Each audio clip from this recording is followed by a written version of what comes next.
life expectancy has increased over time, which we would expect. But for one group, since 2000s up until now, life expectancy has actually decreased. This is middle-aged white men. The reason for this is actually mostly self-induced. Sure, so life expectancy has nearly doubled since 1900. Hey guys, welcome back to my channel. My name is Nomi and this is my reaction channel. So today we'll be checking another Charlie Kirk video for you guys, and this one is titled Charlie Kirk Triggers BLM Clad White Liberal. So yeah, without further ado, let's just get right into the video. Life expectancy has increased over time, which we would expect. But for one group, since 2000s up until now, life expectancy has actually decreased. This is middle-aged white men. The reason for this is actually mostly self-induced. Sure, so life expectancy has nearly doubled since 1900. No, I'm talking about specifically for white men since 2000s. Correct, so if who you are could middle-aged. let me finish a sentence without getting 6 words into it, I let you talk about whatever you wanted to talk about. The byproduct of why white men are having lower life expectancy since 2000 is self-induced. You slow down. I'm sorry. It's Am hard I talking too fast for you? Yes, Oh, okay. you are actually. Okay, then I'll slow down. It is self-induced, meaning they are making bad choices. So America is a wonderful country because if you make good choices, you get rewarded, and if you make bad choices, you have bad things happen to you. So let me ask you a question. What is the primary cause of death for middle-aged white men? No, so my question... No, answer the question because you're a subject matter expert on this. I know, that's what I was going to say. Can you clarify? You said the reason that this issue is that they are making bad choices. So what is the primary... This is the entire population of middle-aged white men. Right, so if you can answer my question, since you're a subject matter expert at it, what is the primary cause of death for middle-aged white men? Cancer or heart disease. Heart disease. What is the heart disease. Everyone heard you say what is the #1 reason for heart disease? Okay, so let's move along from that. So are facts something you don't want to talk about tonight? I am talking about facts, and what I was asking you is life expectancy for middle-aged men has decreased since 2000. This is a fact. This is heart disease, which is a byproduct. No, I just said this study showed the reason life expectancy has decreased is attributed to, I agreed with you, those are the main causes of death, but the reason that life expectancy has decreased since 2000 is because of self-induced harm.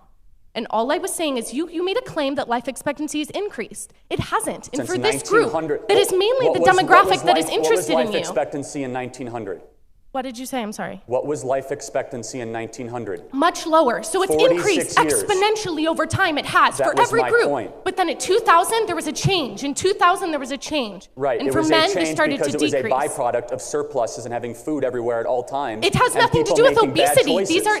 This is self-induced harm that is causing this. So let's walk through this. What is the #1 cause of death for middle-aged white men? That's not what I'm talking about. So I have another thing to say. Heart disease. What is the #1 precursor for heart disease? So I think we've both made whatever point we wanted to make. So can I ask I'm still trying to figure out yours, but yes, please do. That's okay. So my second question is... And I would like to get to your shirt at some point too, but go ahead. Yeah, it's a Black Lives Matter shirt. I feel like we are unable to have any sort of actual conversation, which is not what I came here thinking. You are entitled to your own opinion. You are not entitled to your own facts. These are not my own facts. I could provide studies and citations for everything I've said tonight. I haven't heard you do that. I mean, everything, you can easily reference everything. You said things that I know are factually wrong. This is coming from research. Name one.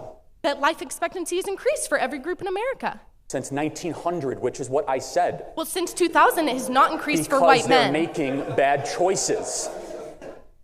Heart disease is the #1 killer of middle-aged white men. What causes heart disease? Overeating, sedentary lifestyle, not working out, indulging in alcohol, and drugs too much, which is a byproduct of our amazing surpluses made possible by the free market system.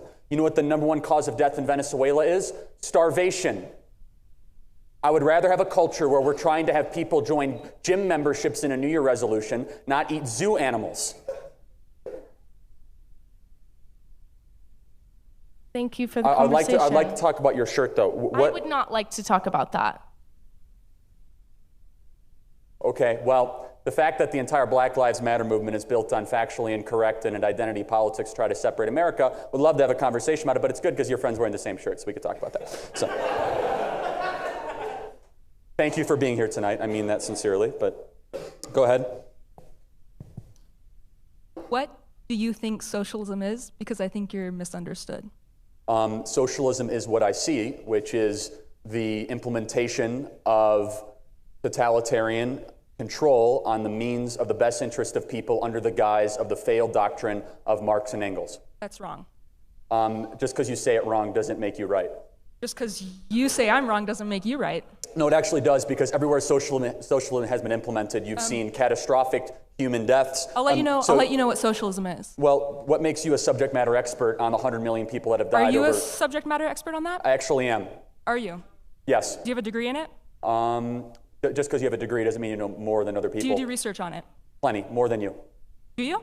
Yeah, let's talk about socialism and communism, because I can name all 75 failed Marxist examples on 5 continents over the last 100 years. I think you're misunderstood as to what Marxism is. So give me one example of where Marxism has been implemented successfully. Socialism is worker, not government. Okay, so give me one example of where that exists.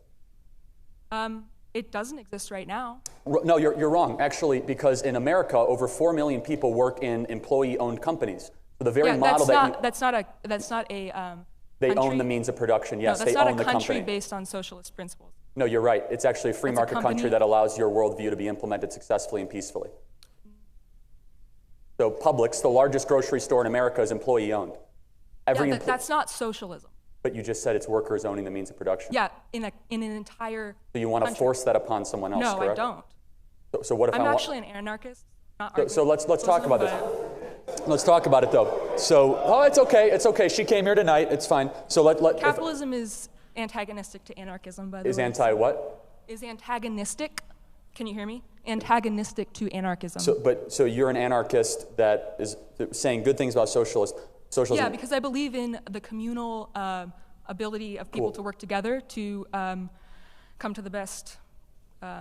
So you have a lot of problems with the current system, right? Basing an entire economic system on capital, on wealth, is not the best for each person in the world. So you would want to live in a communal society, essentially, right? So why don't you go live like the Amish right now and go do it, because they live in a communal society? That's not the point. No, the point is you're advocating for a governmental worldview. I'm never going to tell you how to live your life. Why are you telling me how to live mine? I'm not arguing for a governmental You're arguing for a lack thereof one, which is one. No. Then why don't you go live like an anarchist off the grid? Why are you telling me how to live my life? That's not off the grid. Anarchism isn't off the grid. Well, why don't you go live like an anarchist right now? Well, that's what I'm doing. I'm living by anarchist principles within a capitalist society, which means I'm fighting for anarchist principles. So you're cool with a capitalist society because I'm allowing you to live like an anarchist. No.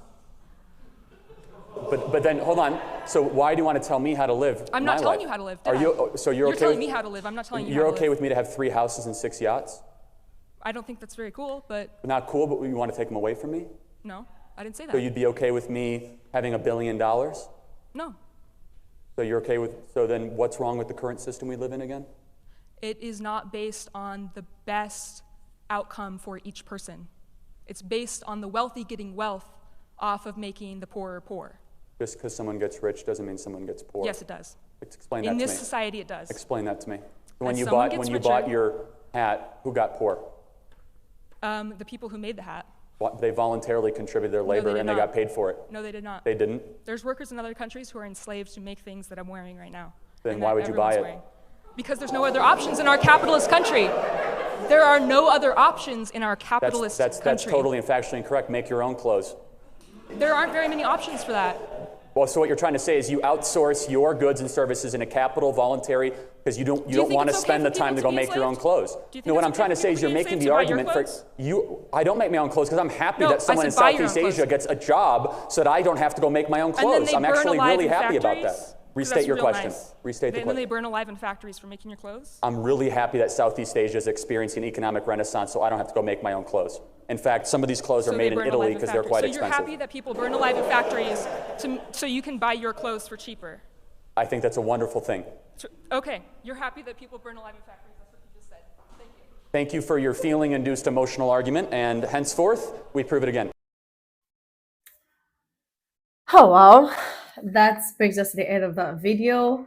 From the first lady, I couldn't get what she was trying to ask or what they were talking about. It was just fast back to back. But the second lady, I feel the only thing I could get from that is that she is saying that the socialism about workers. She talked something about workers. She was talking about how the system in America is making rich richer and poor poorer. And she was given an example that people who make some clothes, they're going through a lot. They don't even make enough money, but they're the ones behind, making these clothes. But then anybody can just come buy them, and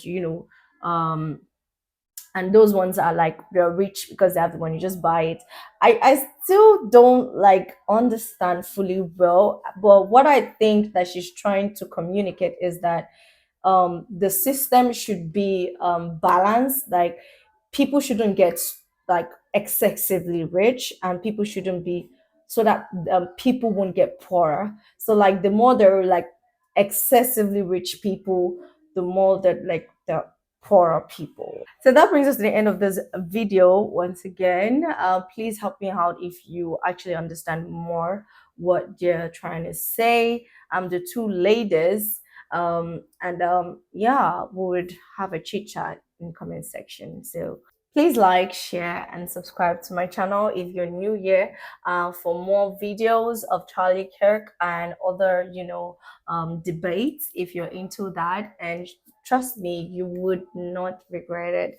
Until my next video, I'll see you. For now, bye.